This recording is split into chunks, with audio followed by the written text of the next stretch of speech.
Now all it needs is time. And then of course the big question is, how much time does it need? How do I know when it's ready? This is like this is the, the million-dollar question of fermentation is, how do I know when it's done? And there's no objective answer to this question. I mean, it's very helpful to understand that in a warmer environment, the process goes faster, and in a cooler environment, the process goes more slowly. So that's one variable. Salt is another variable. Salt slows down the process a little bit. So if you use a lot of salt, that's going to slow down the process a little bit. If you use no salt or just a tiny bit of salt, the process will go faster. I've had some interesting experiences that sort of have reinforced for me how subjective the question of when kraut is ready is. When Wild Fermentation came out, I went on this cross-country book tour, and I left in my pickup truck with about 40 gallons of kraut in buckets. And when I left, it was about 6 weeks old, but by the time I got to Albuquerque, New Mexico, it was 2 months old. I'm doing my demo in the food co-op in Albuquerque, New Mexico, and this Austrian woman stopped to talk to me and taste my sauerkraut, and she tasted my 2-month-old sauerkraut, and her evaluation was, that's very good for coleslaw. And it turned out that to her Austrian-bred palate, my sauerkraut was not mature enough to legitimately be called sauerkraut.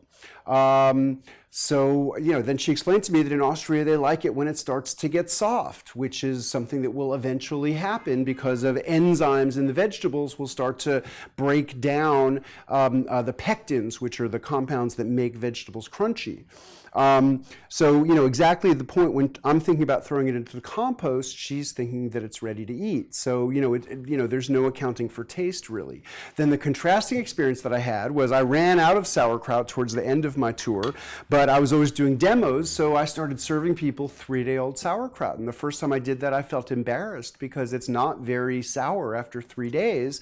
But I got a lot of feedback from people saying, wow, that's the best sauerkraut I ever had in my life. I thought I didn't like sauerkraut, but that's delicious. And, my conclusion is that there's no virtue in, waiting for 6 weeks if you're going to like it better after 6 days. And it turns out that many people prefer a younger, milder sauerkraut. Now, some people don't even care what it tastes like, and they're just, they just want the probiotics, and they're totally utilitarian, and they just say like, okay, at what point am I going to get the most bacteria?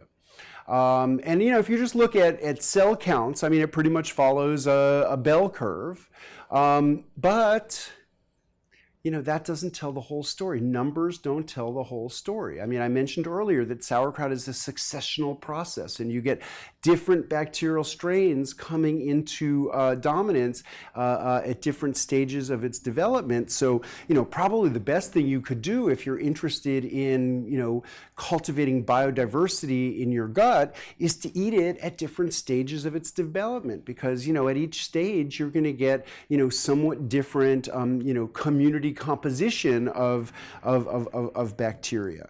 But I would say the most important thing is to have something you're going to like. So, give it 3 or 4 days, then taste it. Pack it back down, press it down, give it a few more days, taste it again. The second time, after a few more days, it's going to have a stronger, more acidic, tartar, sharper flavor. Pack it down, leave it a few more days. It will continue to get more sour. If one day you taste it and you think like, wow, this is getting strong, I don't know if I want it to get any stronger than this, well, that's the time to transfer it to your fermentation slowing device, which is your refrigerator.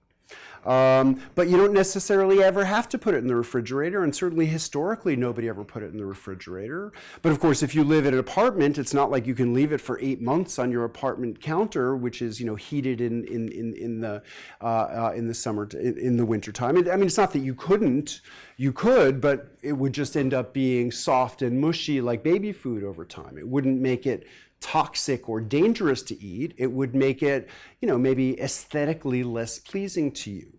But what I just encourage people to do is taste it at intervals as it's developing, find out, where along that spectrum you like it best, or maybe you'll be like me, someone who just can enjoy it at all of its different stages of development. You know, you don't have to wait till one batch is done to start a next batch. It's great to have like a few different batches, you know, with different combinations of vegetables. You know, this is something that you could incorporate into almost any meal. I think of it as a condiment. You can use it as a side dish.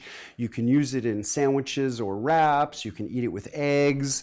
You know, it's a very versatile food that can go with almost anything. So those are the basics. I mean, this is not rocket science. People have been doing this, you know, in their very, very basic kitchens I mean, nobody could say exactly for how long, because, you know, sauerkraut, like almost every fermentation process, is older than recorded history. And, you know, nobody had paper or writing, you know, to, you know, sort of tell us the story when it first happened. And, you know, so the oldest surviving documents in different writing traditions make reference to ferments that were popular in those parts of the world, but sauerkraut is older than writing itself, as are, you know, most of the major fermented foods and beverages that people enjoy around the world.